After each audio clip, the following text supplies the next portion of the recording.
क्या आप जानते हैं कि महाभारत का सबसे बड़ा कारण युद्ध नहीं था, न ही दुर्योधन और न ही शकुनी, बल्कि एक ऐसा वचन था जिसे निभाने के लिए एक योद्धा ने अपनी पूरी जिंदगी कुर्बान कर दी। एक ऐसा फैसला जिसने सिर्फ एक इंसान की नहीं बल्कि 3 पीढ़ियों की किस्मत बदल दी। एक ऐसा सच जिसे बहुत कम लोग जानते हैं और जिसे सुनने के बाद आप महाभारत को पहले जैसा नहीं देख पाएंगे। आज की इस कहानी में आप जानेंगे उस छुपे हुए राज को जिसने पूरे कुरुवंश के विनाश की नींव रखी। यह कहानी किसी युद्ध भूमि से नहीं बल्कि एक शांत बहती नदी के किनारे से शुरू होती है। हस्तिनापुर के राजा शांतनु एक दिन गंगा के किनारे टहल रहे थे। हवा शांत थी और पानी धीरे धीरे बह रहा था। तभी उनकी नजर एक स्त्री पर पड़ी। वह स्त्री साधारण नहीं थी। उनकी आंखों में एक गहराई थी और उसकी सुंदरता ऐसी थी कि कोई भी उसे देखकर खुद को भूल जाए। वह थी गंगा। राजा शांतनु उसे देखते ही मोहित हो गया। उन्होंने बिना देर किए उससे विवाह का प्रस्ताव रख दिया। गंगा ने उन्हें देखा और मुस्कुराई, लेकिन उसकी मुस्कान के पीछे एक शर्त छुपी थी। उसने कहा कि वह विवाह करेगी, लेकिन एक वचन लेना होगा कि राजा उससे कभी कोई सवाल नहीं पूछेंगे, चाहे वह कुछ भी करे।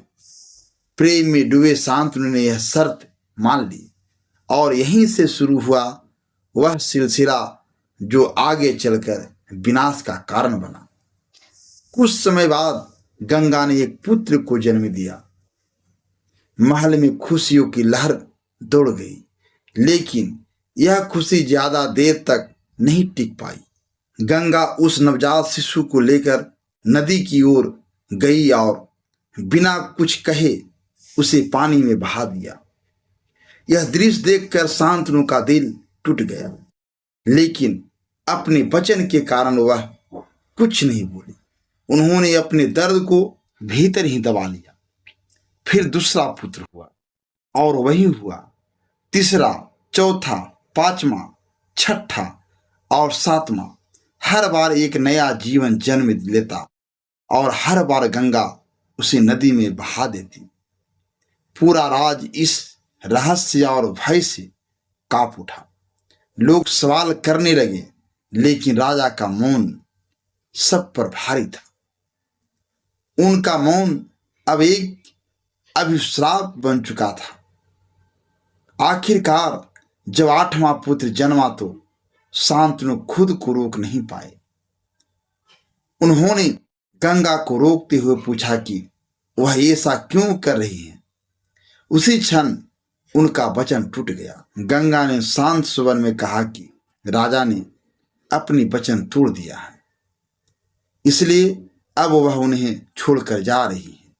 जाने से पहले उसने सच बताया कि वे सभी बच्चे साधारण नहीं थे, बल्कि वसु थे, जिन्हें श्राप मिला था पृथ्वी पर जन्म लेने का, और वह उन्हें उस श्राप से मुक्त कर रही थी। यह कहकर गंगा चली गई, लेकिन इस बार वह अपने साथ 8वां पुत्र नहीं ले गई। वह बच्चा था देवव्रत। देवव्रत बड़े हुए और एक महान योद्धा बने। उनकी शक्ति, बुद्धि और निष्ठा ने उन्हें पूरे आर्यावर्त में प्रसिद्ध कर दिया। हस्तिनापुर उनके कारण सुरक्षित और मजबूत था, लेकिन नियति अभी अपना खेल खत्म नहीं कर रही थी। एक दिन राजा शांतनु को एक मछुआरे की बेटी सत्यवती से प्रेम हो गया। वह उससे विवाह करना चाहते थे, लेकिन सत्यवती के पिता ने शर्त रख दी कि उसकी बेटी का पुत्र ही राजा बनेगा। यह सुनकर शांतनु दुखी हो गई। क्योंकि राज्य का उत्तराधिकारी पहले से ही देवव्रत थे। जब देवव्रत को यह बात पता चला तो उन्होंने अपने पिता के सुख के लिए एक ऐसा निर्णय लिया जिसने इतिहास बदल दिया। उन्होंने सिंहासन का त्याग कर दिया और यह वचन लिया कि वे जीवन भर विवाह नहीं करेंगे और कभी संतान उत्पन्न नहीं करेंगे, ताकि उनके कारण सत्यवती के पुत्र के अधिकार में कोई बाधा न आए। यह वचन इतना कठोर था कि देवताओं ने भी इसे असंभव बताया। उसी दिन से देवव्रत को भीष्म कहा जाने लगा।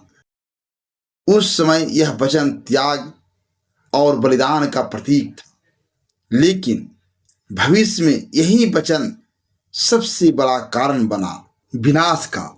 सत्यवती के पुत्र राजा बने, लेकिन वे अधिक समय तक जीवित नहीं रहे।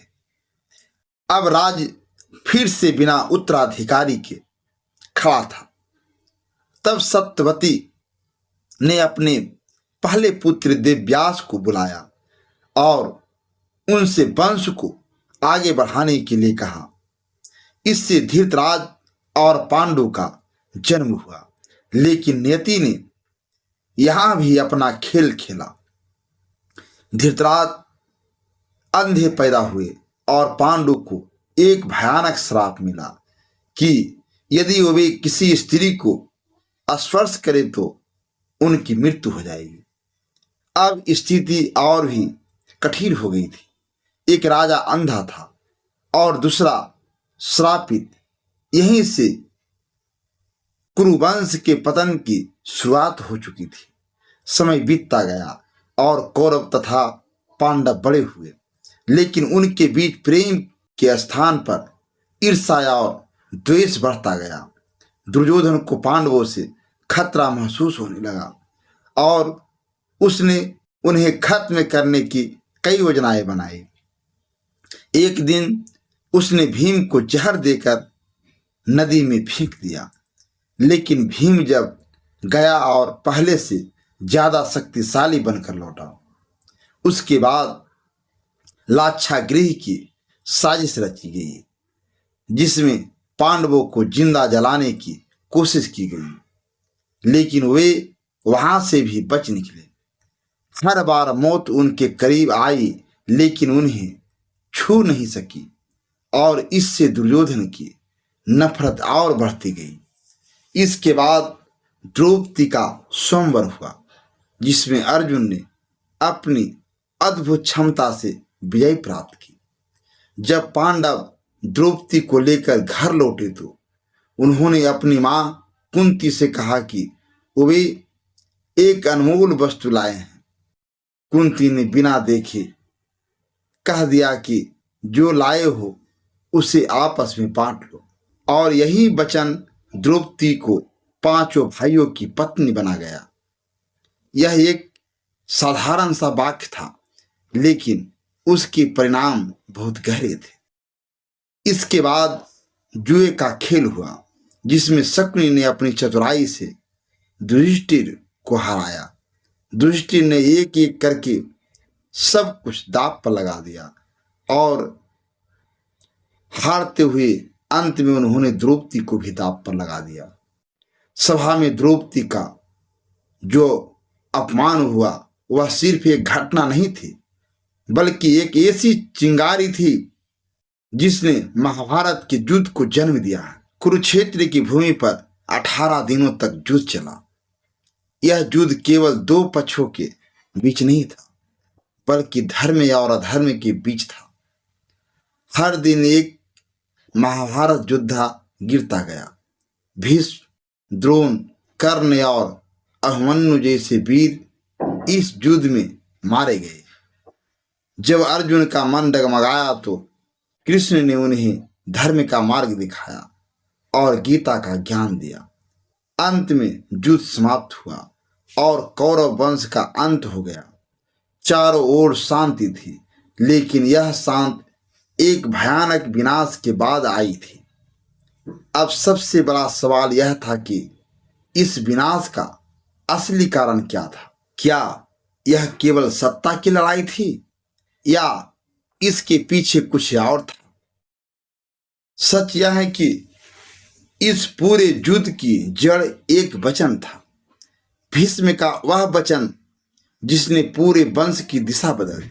अगर वह वचन न होता तो शायद हस्तिनापुर में उत्तराधिकारी का संकट न होता, धृतराष्ट्र अंधे राजा न बनते, पांडु श्रापित न होते और कौरव तथा पांडवों के बीच इतनी गहरी दुश्मनी न होती। 3 पीढ़ियां बीत गई, लेकिन एक वचन ने सब कुछ समाप्त कर दिया।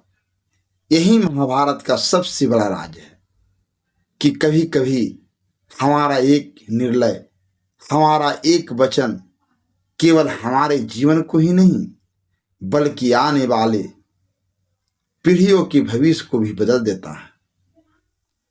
अगर आपको यह कहानी पसंद आई हो तो वीडियो को लाइक जरूर करें, अपने दोस्त के साथ शेयर करें और ऐसे ही ज्ञानवर्धक और रहस्यमयी कहानियां के लिए हमारे चैनल एसवी हिंदी कहानी को सब्सक्राइब करना न भूलें। नीचे कमेंट करके जरूर बताइए कि आपके अनुसार महाभारत का सबसे बड़ा कारण क्या था।